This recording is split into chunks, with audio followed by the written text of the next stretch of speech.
আসসালামু আলাইকুম। আমার ভিডিওতে যেটা দেখছেন আপনারা, এটা আমাদের অঞ্চলে বলা হয় বেতি, আমাদের আঞ্চলিক ভাষায়। এই বেতি দিয়েই তৈরি হয় পাটি, এবং যা সত্যি অসাধারণ পাটি হয়।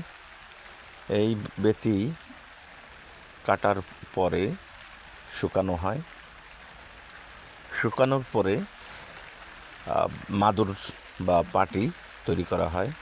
আমরা স্বাভাবিকভাবে মাদুর বলি, বিশেষ করে জায় নামাজের মাদুরগুলো অসাধারণ হয়, এবং এর উপরে নামাজ পড়তে খুবই স্বাচ্ছন্দ্য বোধ করবেন এবং খুবই আরামদায়ক। এই বেতি আবার মাঝখান থেকে চিড়ে অর্থাৎ ফেড়ে যদি করা হয়, সেটা কিন্তু একটু চিকন হয়।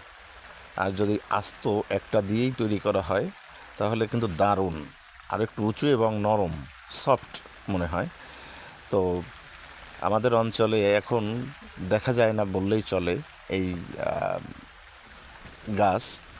আমরা একসময় এই দিয়ে পাটিও বুনন করতাম। আমাদের